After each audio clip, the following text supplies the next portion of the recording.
অল্প জমিতে স্বল্প খরচে আকর্ষণীয় এবং আধুনিক মিনি ডুপ্লেক্স বাড়ির ডিজাইন, ফ্লোর প্ল্যান এবং খরচের হিসাব বিস্তারিতভাবে শেয়ার করা হয়েছে এই ভিডিওতে। আসসালামু আলাইকুম। Dream home designer YouTube channel এবং ফেসবুক পেজের পক্ষ থেকে সবাইকে জানাই আন্তরিক প্রীতি এবং শুভেচ্ছা। আজ আপনাদের মাঝে দৃষ্টিনন্দন মিনি ডুপ্লেক্স বাড়ির ডিজাইন উপস্থাপন করব। এই ডিজাইনটি এমনভাবে করা হয়েছে, আপনি গ্রামে অথবা শহরে যে কোনো জায়গাতেই করুন না কেন, সব জায়গাতেই মানানসই হবে। অল্প জায়গায় স্বল্প খরচে যদি বাড়ি নির্মাণ করতে চান, তাহলে এই ডিজাইনটি সব দিক থেকেই খুব সুন্দর হবে। সামনের ডিজাইনগুলো আধুনিকতার সাথে মিল রেখে করা হয়েছে। বর্তমান সময়ে আধুনিক এবং মডার্ন বিল্ডিংয়ে যা যা থাকা প্রয়োজনীয় সব কিছুই পেয়ে যাবেন এই ডিজাইন এর মধ্যে। যদিও জায়গা খুবই স্বল্প, তারপরেও এই স্বল্প জায়গার মধ্যে আধুনিক এবং আকর্ষণীয়ভাবে এই ডিজাইনটি করা হয়েছে। আপনি চাইলে আপনার শখের এবং স্বপ্নের বাড়িটি এমন সুন্দরভাবে করতে পারেন। এই ডিজাইনটি 3টি bedroom, bathroom, drawing, dining, kitchen প্রয়োজনীয় সব কিছুর সমন্বয়ে করা হয়েছে। ফ্লোর প্ল্যান সেকশনে সব কিছু বিস্তারিতভাবে আপনাদের মাঝে উপস্থাপন করব। এই বিল্ডিংটি তৈরি করতে বর্তমান সময়ে কত টাকা খরচ হতে পারে, সম্পূর্ণ খরচের হিসাব পেয়ে যাবেন এই ভিডিওর মধ্যে। না টেনে পুরো ভিডিওটি দেখতে থাকুন। বাড়ি নির্মাণের অনেক ধারণা পাবেন এই ভিডিও থেকে। আপনারা চাইলে আকর্ষণীয়ভাবে এই ডিজাইনে বাড়ি করতে পারেন। আপনার জমি যদি 1.5% অথবা কিছুটা কম বেশি হয়, তাহলেও এই ডিজাইনটি করতে পারবেন। সেই ক্ষেত্রে আপনার জমির পরিমাপের সঙ্গে মিল রেখে ডিজাইন করতে হবে। আপনার জমির পরিমাপের সঙ্গে মিল রেখে স্বপ্নের বাড়ির ডিজাইনটি আমাদের কাছ থেকে করিয়ে নিতে পারেন। ইনশাআল্লাহ আপনার কল্পনায় আঁকা স্বপ্নের বাড়ির মতোই খুব সুন্দর ডিজাইন করে দেওয়া যাবে। যে কোনো ধরনের ড্রয়িং এবং ডিজাইন এর জন্য স্ক্রিনে এবং ডেসক্রিপশন বক্সে দেওয়া নম্বরে যোগাযোগ করতে পারেন আমাদের সঙ্গে। এই ভিডিওটি 2টি অংশে সাজানো হয়েছে। প্রথম অংশে থাকছে বিল্ডিং এর 3D ডিজাইন এবং দ্বিতীয় অংশে থাকবে বিল্ডিং এর ফ্লোর প্ল্যান এবং খরচের হিসাব। প্রত্যেকটা রুমের মাপ বিস্তারিতভাবে আপনাদের মাঝে শেয়ার করব। না টেনে পুরো ভিডিওটি দেখতে থাকুন।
স্বাগতম আরেকবার। এবার আপনাদের মাঝে ফ্লোর প্ল্যান বিস্তারিতভাবে উপস্থাপন করব। এই ডিজাইনটি করা হয়েছে মালয়েশিয়া প্রবাসী তানিম ভাইয়ের জন্য।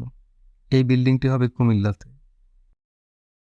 এই বিল্ডিং করতে জমির প্রয়োজন হবে 26 feet by 23 feet, 598 square feet শুধুমাত্র বিল্ডিং এরিয়া। এইদিকে 26 ফিট এবং এইদিকে 23 ফিট। পোর্স এর জন্য প্রয়োজন হবে 4 ফিট বাই 12 ফিট 6 ইঞ্চি, মোট 56 স্কোয়ার ফিট। পোর্স এবং বিল্ডিং এর ফ্লোর প্ল্যান আপনার চাহিদা অনুযায়ী কম বেশি করা যাবে। পোর্স এবং বিল্ডিং এরিয়া সহ মোট 654 স্কোয়ার ফিট, যেটা শতাংশ হিসাবে 1.50 শতাংশ এবং কাঠার হিসাবে 0.90 কাঠা জমি লাগবে এই বিল্ডিং করতে।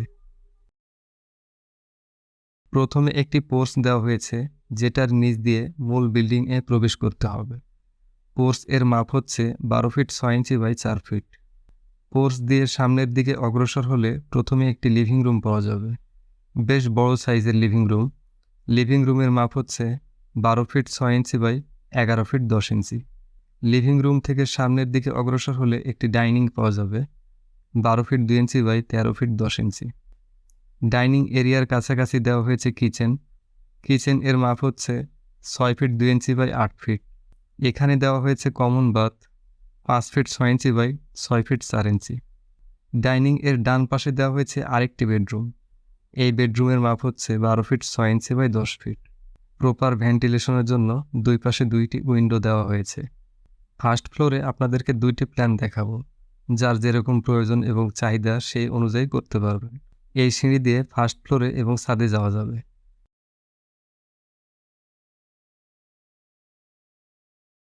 ফার্স্ট ফ্লোরে আসার পরে দুইটি বেডরুম পাওয়া যাবে।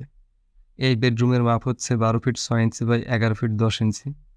এই বেডরুমের সাথে একটি ব্যালকনি দেওয়া হয়েছে 12 ফিট 6 ইঞ্চি বাই 4 ফিট। এখানে দেওয়া হয়েছে আরেকটি bedroom 12 feet 6 inch by 10 feet. এখানে দেওয়া হয়েছে একটি common bath 6 feet 2 inch by 8 feet. এই স্পেসটি আপনার চাহিদা অনুযায়ী স্টাডি রুম অথবা প্রেয়ার রুম হিসেবে ব্যবহার করতে পারবেন। ফার্স্ট ফ্লোরের দ্বিতীয় প্ল্যানেও দুইটি বেডরুম থাকবে। এই বেডরুমটি যথারীতি একই মাপের থাকবে। এখানে দেওয়া হয়েছে কমন বাথ, যেটার মাপ হচ্ছে 5 ফিট বাই 7 ফিট। এখানে দেওয়া হয়েছে মাস্টার বেডরুম, যার মাপ হচ্ছে 13 ফিট 6 ইঞ্চি বাই 10 ফিট। এই মাস্টার বেডরুমের সাথে একটি অ্যাটাচ বাথ দেওয়া হয়েছে 5 ফিট 11 ইঞ্চি বাই 5 ফিট। এখানে দেওয়া হয়েছে একটি ছোট balcony 5 feet 11 inch by 4 feet 7 inch. এবার আপনাদের মাঝে এই বিল্ডিং নির্মাণ করতে কত টাকা খরচ হতে পারে ধারাবাহিকভাবে উপস্থাপন করব। Total building area 654 square feet. 2 তলা ফাউন্ডেশন দিয়ে গ্রাউন্ড ফ্লোর কমপ্লিট করতে খরচ হবে 13 লক্ষ টাকা। 2 তলা ফাউন্ডেশন দিয়ে দ্বিতীয় তলা পর্যন্ত কমপ্লিট করতে খরচ হবে 22 লক্ষ টাকা। 2 তলা ফাউন্ডেশন দিয়ে গ্রাউন্ড ফ্লোরের ফাউন্ডেশন, কলাম, ছাদ গাঁথুনি করতে খরচ হবে 8,50,000 টাকা। সহজভাবে বলতে গেলে ফিনিশিং বাদে 2 তলা ফাউন্ডেশন দিয়ে দ্বিতীয় তলা পর্যন্ত গাঁথুনির কাজ সম্পন্ন করতে খরচ হবে 13,50,000 টাকা। এই হিসেবটি করা হয়েছে বর্তমান সময়ে ম্যাটেরিয়ালস এর দামের উপর নির্ভর করে। পরবর্তীতে দামের তারতম্য হলে খরচের হিসাবটা কম বেশি হতে পারে এবং স্থানভেদেও কিছুটা কম বেশি হতে পারে। আজকের এই ডিজাইনটি কেমন হয়েছে কমেন্ট করে জানাবেন। ভালো লাগলে একটি লাইক দিবেন, শেয়ার করে দিবেন পরিচিতদের কাছে। আর আপনি যদি এরকম নিত্য নতুন বাড়ির ডিজাইন দেখতে চান, তাহলে ইউটিউব থেকে ভিডিওটি দেখে থাকলে সাবস্ক্রাইব করবেন এবং ফেসবুক পেজ থেকে দেখে থাকলে ফলো দিয়ে রাখবেন। আমি প্রতিনিয়ত এরকম সুন্দর বাড়ির ডিজাইন আপনাদের মাঝে উপস্থাপন করব। ভালো থাকবেন, দেখা হবে এরকম সুন্দর কোনো বাড়ির ডিজাইন নিয়ে। আসসালামু আলাইকুম।